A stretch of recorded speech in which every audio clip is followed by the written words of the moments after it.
नमस्कार। आज हमारे साथ हैं आईटो मध्य प्रदेश चैप्टर के चेयरमैन, एमपी टूर्स के एमडी मिस्टर महेंद्र प्रताप सिंह। मध्य प्रदेश देश की धड़कन, और आज जो भी संस्थाएं हैं उनमें रीजनल जो बॉडीज़ हैं उनका बहुत बड़ा रोल है। तो आज उन्हीं से जानते हैं एमपी के बारे में और उनके अपने विषय में। नमस्कार। नमस्कार सर। आप जो बॉडीज़ हैं, रीजनल बॉडीज़, क्योंकि होता क्या है कि जब भी हम नेशनल लेवल पे बात करते हैं तो हम नेशनल की बात करते हैं, पर जबकि जो सही मायनों में पर्यटन की जो जगहें हैं, जो स्थान हैं, और वहाँ की जो बॉडीज़ है, they place an important role. और राइट, तो how do you see this? आपने बिल्कुल सही कहा कि जो रीजनल बॉडीज होती हैं उनका बहुत बड़ा इम्पोर्टेंट रोल होता है।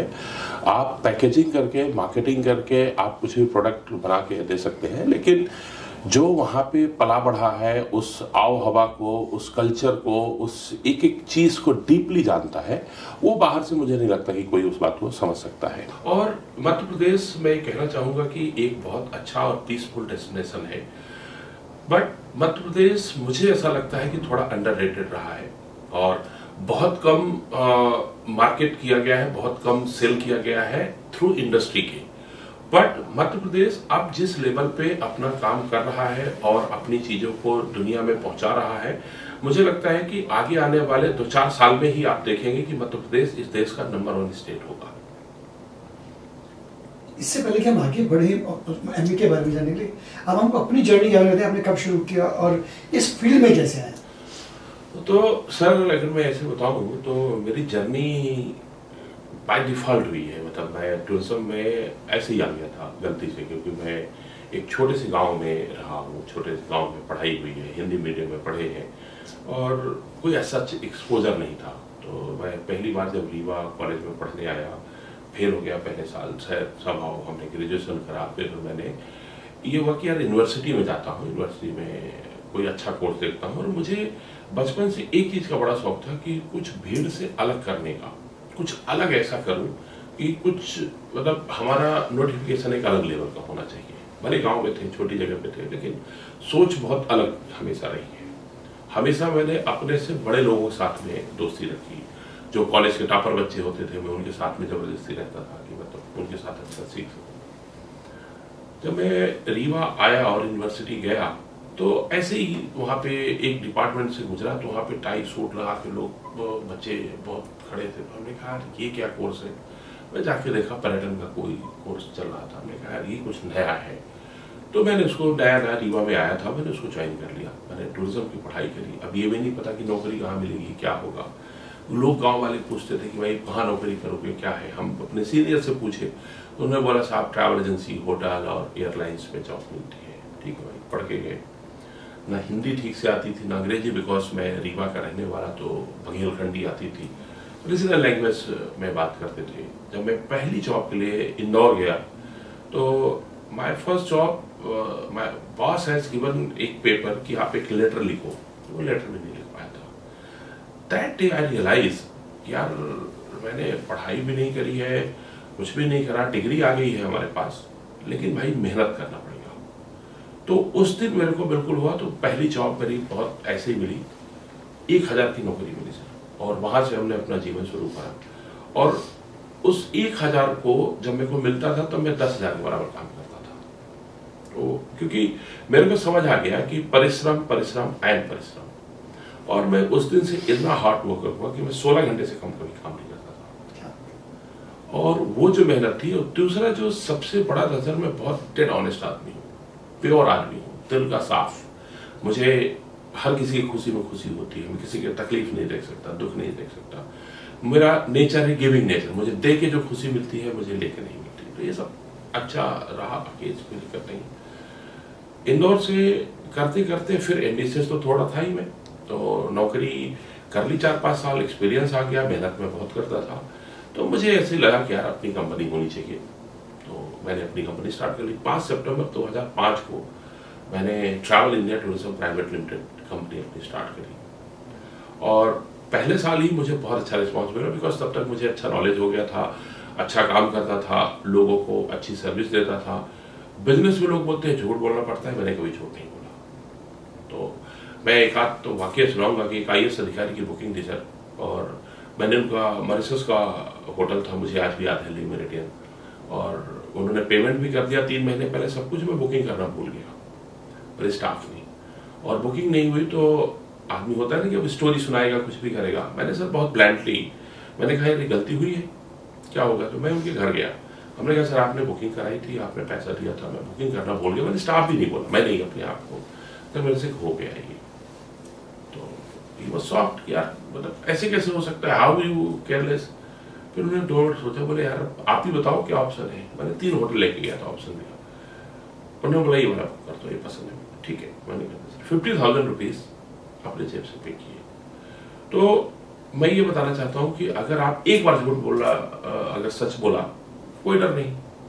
वो दिन डिसाइड किया कि नहीं यार कभी झूठ नहीं बोलूंगा, और ऑनेस्टी से अपना काम करते रहे सर। 2012 में गवर्नमेंट ऑफ मध्य प्रदेश ने मुझे best tour operator Madhya Pradesh का अवार्ड दिया। मैं ये कह सकता हूँ कि कहते हैं ना कि मंजिलें उन्हीं को मिलती है जिनके सपनों में जान होती है, पंख से कुछ नहीं होता, हौसले से उड़ान होती है। और मैं हमेशा सर अपनी औकात से बढ़ के काम करा।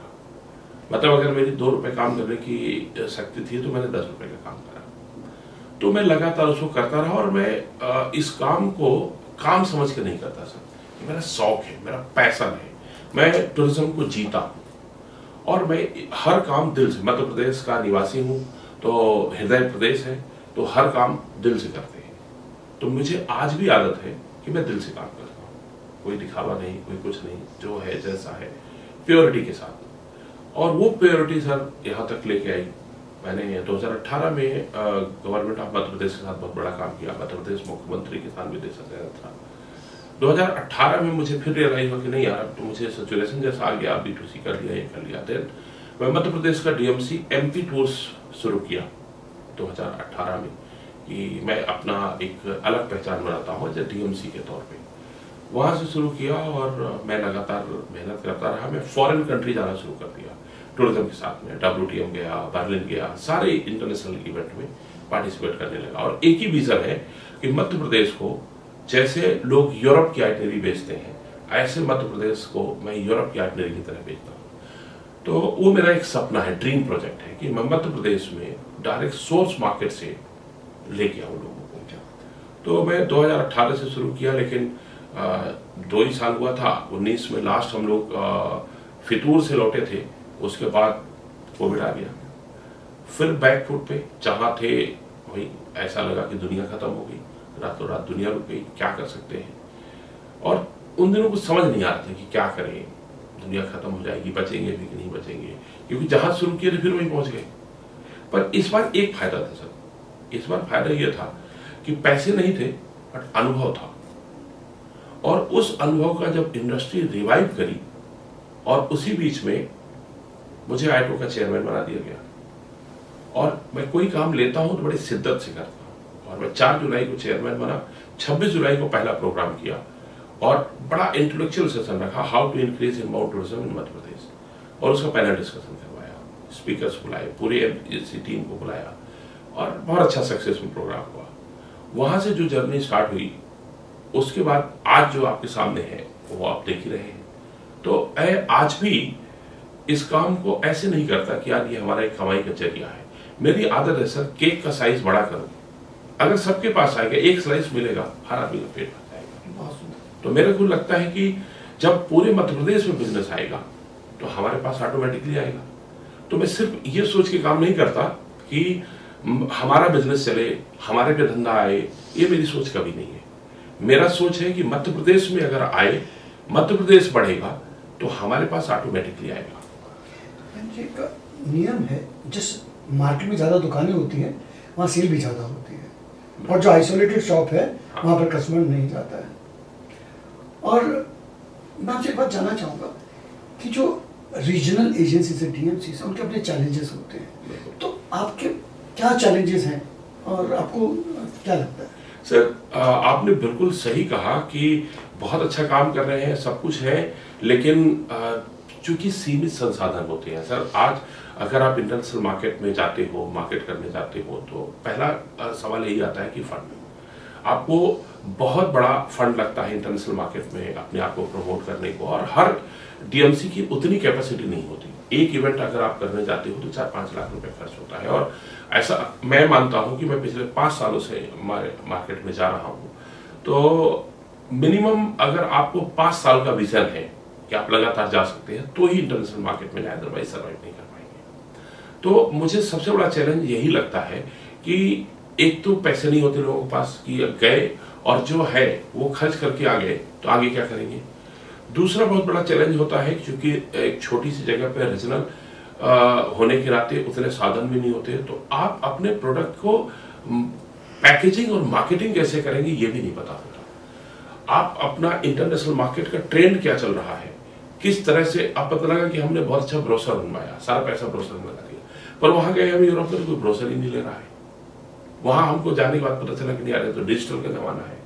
तो ये बहुत सारे छोटे छोटे चैलेंजेस हैं जो शायद रीजनल लोगों को ये पता ही नहीं चल पाता कि यार हम वहां जाए कैसे, जाए तो अपने आप को प्रमोट कैसे करें, और अगर हम प्रमोट करेंगे तो एक बार में बिजनेस आएगा, इस बात की गारंटी नहीं है। तो इतना पेशेंस नहीं होता कि लगातार 5 साल तक कोई जाए। चूंकि मैं इसलिए कर रहा हूं सर क्योंकि मेरी जिद है, मेरे को एक सोच है मेरी कि नहीं यार, मुझे मध्य प्रदेश में जब मैं राजस्थान को देखता हूँ, केरला को देखता हूँ, 3-3 कोचेस फॉरनर की खड़ी होती है, तो मध्य प्रदेश में क्यों नहीं? क्योंकि मध्य प्रदेश हर तरह से बहुत रिच है। अगर मैं ज्योग्राफी के हिसाब से देखूं सर, तो मध्य प्रदेश कभी बहुत अच्छा इंडस्ट्रियलिस्ट स्टेट नहीं बनेगा, क्योंकि हमारे नियरेस्ट जो अगर पोर्ट की बात करें, सबसे अधिक मुझे लगता है कि प्रोडक्शन का पोर्ट के थ्रू, सी के थ्रू ज्यादा होता है, तो सबसे नियरेस्ट पोस्ट 600 किलोमीटर से कम में कोई भी नहीं है, राइट। तो अगर उस लिहाज से देखें तो भी मध्य प्रदेश सिर्फ और सिर्फ अगर अच्छा स्टेट बनेगा तो टूरिज्म में बनेगा। क्यों? क्योंकि मध्य प्रदेश में वाइल्ड लाइफ की अगर बात करें तो 35 to 40% एरिया तो फॉरेस्ट है, राइट। जंगल के अलावा अगर मैं बात करूं तो कल्चर, हेरिटेज, पिलग्रिमेज, तो टूरिज्म से बहुत भरा हुआ संपन्न स्टेट है। तो इसलिए मुझे यह दिखता है कि मध्य प्रदेश में टूरिज्म की अपार संभावनाएं हैं। फर्क इतना है कि वो अभी कन्वर्ट होगा या 5 साल बाद कन्वर्ट होगा। डोमेस्टिक में तो हो रहा है, खूब हो रहा है। हमारे देखते देखते कि जो मध्य प्रदेश की रोड है, अभी आप ये कह सकते हैं कि this is the right time for Madhya Pradesh, क्योंकि अभी रोड इंफ्रास्ट्रक्चर बहुत अच्छा हो चुका है। आप एयरपोर्ट्स की बात करें तो कनेक्टिविटी बहुत अच्छी हो गई है। ट्रेन की बात करें, हर डेस्टिनेशन में पहले तो सर होटल ही नहीं होते थे, हार्डली एमपी टूरिज्म के होटल होते थे, 4000-5000 के कमरे होते थे। आज मध्य प्रदेश में किसी भी डेस्टिनेशन की बात कर ले, सारे ब्रांडेड होटल हैं। ताज होगा, रेडिसन होगा, हर ब्रांड के होटल, और अच्छी पेइंग कैपेसिटी का टूरिस्ट को हम हैंडल करने के लिए मध्य प्रदेश आज रेडी है। आपके हिसाब से जो यूएसपी कहा जाए तो मध्य प्रदेश की यूएसपी क्या है? सर वेरी ऑनेस्टली, इतना दुनिया देखने के बाद जब मैं सारे इंटरनेशनल ट्रेड फेयर में और उसमें पार्टिसिपेट करता हूं, तो मैं एक ही बात कहूंगा सर, कितना ही हम कह ले, हमारी यूएसपी तो वाइल्ड लाइफ ही रहेगी सर। क्योंकि जो आज 12-13 नेशनल पार्क है, क्योंकि वाइल्ड लाइफ मैं समझता हूं कि हम टाइगर नंबर 1 स्टेट है, हाईएस्ट लेपर्ड है, क्रोकोडाइल्स है, इट्स नॉट मीन्स टाइगर।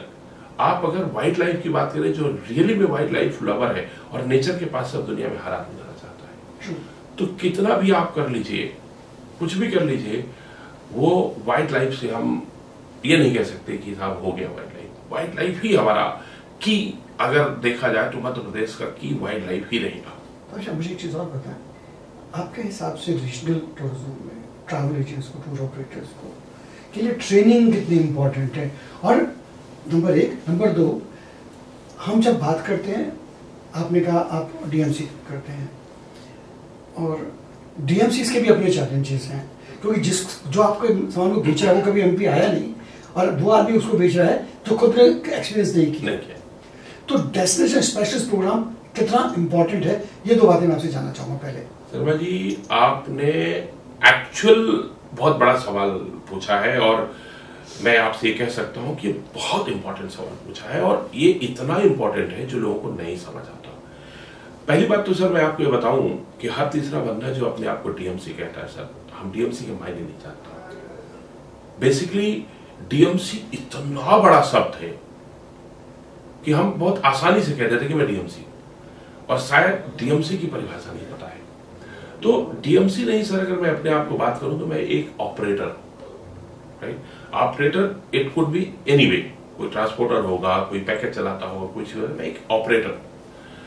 अगर ऑपरेटर के तौर पे देखें तो सर सबसे इंपॉर्टेंट है ट्रेनिंग। आज भी अगर आप पूरे मध्य प्रदेश में विजिट करा लीजिए तो local travel agent and tour operator की हालत ये है कि शायद मध्य प्रदेश के बारे में बहुत सारे लोग नहीं जानते हैं। ठीक है, मध्य प्रदेश अपने आप में इतना बड़ा स्टेट है कि बहुत कम लोग होंगे जो पूरा मध्य प्रदेश खुद से घूमे होंगे। ठीक है, और कभी मैंने शायद लिखा भी था कि भ्रमण से भ्रम दूर होते हैं। 100 पन्ने की एक किताब पढ़ लीजिए, गूगल में पढ़ लीजिए, कहीं भी पढ़ लीजिए, लेकिन जब आप खुद जाके एक्सपीरियंस करते हैं, इसलिए मैं बोलता हूं कि Madhya Pradesh experience, explore, experience then enjoy. जब तक आप एक्सपीरियंस नहीं करेंगे उस जगह को, क्योंकि हर आदमी का एक्सपीरियंस अपना अलग होता है। आपको कुछ और पसंद होगा, किसी को कुछ और पसंद होगा, किसी को हेरिटेज पसंद होगा, किसी को ट्राइबल्स पसंद होगा, किसी को वाइल्ड लाइफ पसंद होगा। तो जब आप अपने आंखों से देखते हैं, मैं कितना ही आपको बता दूं, कितना ही गूगल में पढ़ा लूं, कितना ही उसमें टीवी में समझा दूं, वो नहीं आएगा सर। जब तक उस हवा को आप फील नहीं करेंगे, उस मिट्टी की खुशबू को आप महसूस नहीं करेंगे, तब तक उस जगह के बारे में आप जान नहीं पाएंगे। और मध्य प्रदेश एक ऐसा डेस्टिनेशन है सर, एक्सपीरियंशियल डेस्टिनेशन है, जिसको मैं ये कह सकता हूं कि मध्य प्रदेश अगर किसी को साइट सीइंग करना है तो पूरी दुनिया में जाइए, अगर कभी हॉलिडे करना है तो मध्य प्रदेश में आइए। क्योंकि मध्य प्रदेश जब आप हॉलिडे करने आते हैं तो मध्य प्रदेश आपको पीस, पावर, प्योरिटी देता है, और जब आप पीस, पावर, प्योरिटी पा जाते हो तो आप अपने किसी भी काम करने की एफिशिएंसी 5 गुना बढ़ जाती है। आपके अपने लिए मध्य प्रदेश का कौन सा जो टूरिस्ट स्पॉट है जो आपको सबसे ज्यादा पसंद है? अगर मैं बात करूं तो ऑफ कोर्स मुझे जंगल बहुत पसंद है, और मैं वैसे देखूं तो मुझे बांधवगढ़ बहुत पसंद आता है।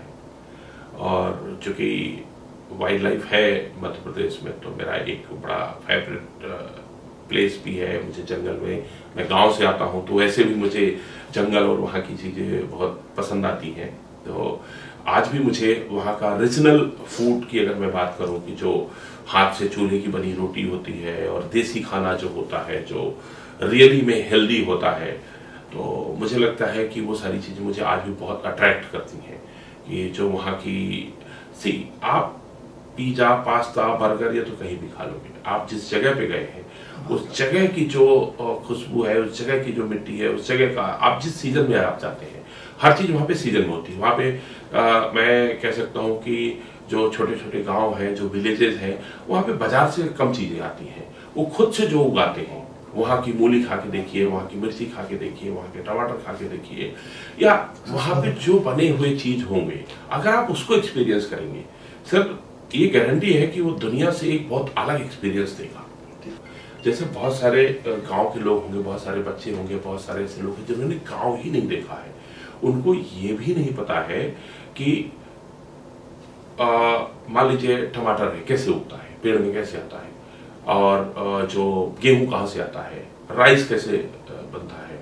तो ये जो विलेज टूरिज्म का कॉन्सेप्ट है, रूरल टूरिज्म का जो कॉन्सेप्ट है, अभी मध्य प्रदेश ने बहुत सारे होम स्टेज बनाए हैं। ठीक है, तो वो एक्सपीरियंस करने के लिए जो आपने शायद कभी नहीं करा होगा, राइट, वहां पे जाएं, वहां के जो होम स्टेज में है, अगर आप एक रात वहां के लोकल चारपाई जो खटिया बोलते हैं उस पर अगर आप सोते हैं, वहां की लोकल चीजें आप खाते हैं जो वहां देसी होती हैं, वो मुझे ऐसा लगता है कि बहुत किसी को भी अट्रैक्ट करता है। और वो और अच्छा एक्सपीरियंस कैसे देता है कि जब आप उस गांव में रहते हैं तो आपके सामने वो सारी सब्जी तोड़ के ले आते हैं, हरी सब्जी आपको वो खिलाते हैं। ठीक है, आप उनके साथ में जाते हैं, वहाँ के लोकल जो फोक होता है, जो म्यूजिक होता है, जो लोकल गान तान करते हैं, आप उसको एक्सपीरियंस करेंगे। तो ये जो एक्सपीरियंस है, ये मुझे नहीं लगता कि आपको किसी भी बड़े प्लेस पे नहीं मिल पाएगा, वो सिर्फ वहीं जाके आपको हमेशा आपके साथ रहता है। और आप बात कर रहे हैं कि सरकार का सपोर्ट प्राइवेट इंडस्ट्री के लिए, तो मैं इसमें बहुत हाईली ये कहना चाहूंगा कि मध्य प्रदेश एकलौता ऐसा स्टेट है जो प्राइवेट स्टेक होल्डर की हैंड होल्डिंग बहुत अच्छी तरह से करता है। मैं चूंकि टूरिज्म डिपार्टमेंट के साथ बहुत क्लोजली काम करता हूं और मुझे ऐसा फील ही नहीं होता कि मैं टूरिज्म गवर्नमेंट एम्प्लॉई हूं, मैं अपनी कंपनी करता हूं, एक ही बात है, मुझे कोई अंतर नहीं। और टूरिज्म के यहाँ मैं अपने यहाँ हर स्पीच में सर बोलता हूं कि हमारे यहाँ का टूरिज्म डिपार्टमेंट का एक एक आदमी और नीचे से लेके ऊपर तक, और सबसे बड़ी ये होती है सर लीडरशिप में। हमारे यहाँ के जो प्रिंसिपल सेक्रेटरी है मिस्टर शिवशेखर शुक्ला, आज वो मध्य प्रदेश के टूरिज्म को एक अलग लेवल पे लाके खड़ा कर दिया है सर। उन्होंने हर चीज को इतना एक्सपर्टाइज कर दिया है। एक दिन मेरे से ऐसे बात हो रही थी, मैंने पूछा, बोले यार तुम लोग इतना क्यों दिमाग लगाते हो, व्हाट्सएप पे पूछ लो, व्हाट्सएप पे अप्रूवल ले लो, काम करके बताओ। मतलब मैं उनको ये बोलता हूँ कि sir you are not a principal secretary of the government of Madhya Pradesh, you are the CEO. मतलब ही वर्क लाइक सीईओ। मैंने उनके साथ से बहुत ट्रैवल किया। जब मैं फॉरेन कंट्री में जाता हूँ, रात के 8 बजे इवेंट करके खत्म होके हम लौट रहे होते हैं, तब भी उनकी एनर्जी वैसे रहती है। और मेरे से पूछते हैं कि यार बहन तुम्हारे और कुछ ऑपरेटर हो तो बुला लो, मीटिंग कर लेंगे। तो मुझे लगता है कि सर मैं उनको देख के बहुत अपने आप हमारी एनर्जी बढ़ जाती है कि यार एक एज में भी अंतर है। मैंने एक दिन पूछा, सर आप खाते क्या है? ये एनर्जी सवेरे से शाम तक उसी इफिशियंसी के साथ में।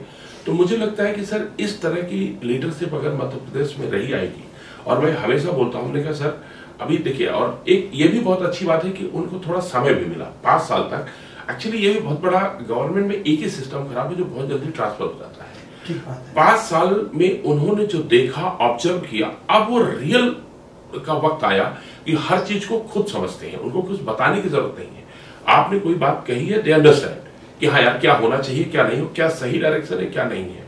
तो आज इसलिए मध्य प्रदेश का टूरिज्म बहुत अच्छा कर पा रहा है, क्योंकि पूरा सिस्टम हमारे यहाँ की इस समय की जो लीडरशिप है, हमारे मान यशस्वी मुख्यमंत्री जी इतने विजनरी पर्सन है। मतलब उनकी जो वो है कि यार हमको ये होना चाहिए, हमारा इन्वेस्टमेंट आना चाहिए, हमारे मध्य प्रदेश में इमीडिएट काम होते हैं। और मुझे नहीं लगता किसी भी प्राइवेट आदमी को मध्य प्रदेश में आके 1% की भी तकलीफ होती होगी। सबसे अच्छा आज तो मैं ये कह सकता हूं कि मध्य प्रदेश एक अपॉर्चुनिटी है, जिसने इनकैश कर लिया, आगे आने वाले समय में शायद जो छूट गया वो छूट गया। This is the right time, जब पूरा सिस्टम, पूरा एक एक आदमी आपके साथ एक प्राइवेट ऑर्गेनाइजेशन की तरह काम करता है। वहां पे आज अगर एक चिट्ठी लिख दीजिए, टूरिज्म डिपार्टमेंट इमीडिएट आपको एक्शन लेता है। तो ये जो लीडरशिप है, अभी जो माहौल है और जो मैं दिख रहा हूं, चाहे हम अपने मुख्यमंत्री जी को देखें, चाहे हम अपने टूरिज्म मिनिस्टर को देखें, अपने प्रिंसिपल सेक्रेटरी को देखें, और इवन उनके डाउन द लाइन नीचे तक के जो लड़के हैं, वो मेरे साथ आयटो में सबके साथ मुझे काम करने का मौका मिला सर। वो लड़के जो सरकारी होके, सरकारी पना नहीं है, हमारे साथ सर रात के 12-12 बजे तक बैठ के काम करते थे। जी मैंने खुद भी नोटिस किया है, mister Shukla is very very passionate about tourism. मैं उनसे एक ही बात बोलता हूं सर कि 5 साल और रह जाओ आप। अगर मिस्टर शुक्ला 5 साल और रह गए तो शर्मा जी शायद फिर कभी ऐसे बैठेंगे और हम आपसे बात करेंगे कि सर अब बताइए क्या पूछना चाहते हैं मध्य प्रदेश के बारे में, क्योंकि तब तक पूरा दुनिया कह रहा होगा कि कर दिखाओ कुछ ऐसा जैसा मध्य प्रदेश ने किया है। तो सर ये जो चीजें हो रही हैं, जो आपके अभी खुद भी देख पा रहे होंगे, जिस तरह से एग्रेशन के साथ में मध्य प्रदेश टूरिज्म हर साल कुछ न कुछ किस लेवल पे जाके सारे इंटरनेशनल में पार्टिसिपेट कर रहे हैं। आज मैं ये कह सकता हूं सर, कई बार मुझे भी लगता है कि मैं थक जाता हूं कि सर कितना, मतलब ये कोई इवेंट नहीं छोड़ रहे हैं सारे लेवल पे, एक ही विजन कि मध्य प्रदेश नंबर 1 स्टेट कैसे बनेगा। ये हमारे PS शिवशेखर शुक्ला जी का विजन है कि मध्य प्रदेश नंबर 1 स्टेट कैसे बने, और उसके लिए वो दिन रात काम करते हैं। और मुझे इस बात की खुशी है कि हमको भी उनके साथ आज काम करने का मौका मिला है। और सर मैं अपना 100% नहीं 1000% देता हूं। बहुत बढ़िया। जी कुछ और मैसेज आप हमारे व्यूअर्स के लिए देना चाहेंगे, मध्य प्रदेश में कहना चाहेंगे? मैं सर इतना ही कहना चाहूंगा कि मध्य प्रदेश एक तो पहले आए, देखें, एक्सपीरियंस करें। Madhya Pradesh one of the best destination in the country. दूसरा सर, इन्वेस्टमेंट की बहुत बड़ी अपॉर्चुनिटी है। तो मैं सबसे ये करना चाहूँगा कि जो भी अगर सोच रहे हो किसी अदर उसमें इन्वेस्ट करने के लिए, कुछ हैंड होल्डिंग, कुछ भी बड़ा प्लान कर रहे हैं, तो ये बहुत सही समय है मध्य प्रदेश में इन्वेस्ट करने के लिए। जब हमारे यहाँ हमारी पूरी लीडरशिप, पूरा गवर्नमेंट, मतलब आपको ये कह सकता हूँ कि पूरी तैयारी के साथ में पूरा सजा हुआ दुकान लेके बैठे हैं कि आप आइए और आपको 1% की तकलीफ नहीं होगी। सिंगल विंडो क्लियरेंस में हर चीज आपको देने को तैयार है। बस सिर्फ बात इतनी है कि आपको आंख खोल के एक बार मध्य प्रदेश की तरफ देखने की जरूरत है। आप देखिए, अपॉर्चुनिटी से भरा हुआ है। बहुत बहुत धन्यवाद मुझे हमारे साथ बात करने के लिए। ट्रैवल नॉलेज साहब, thank you so much sir, आपने मेरे को अपॉर्चुनिटी दी और थैंक यू सर।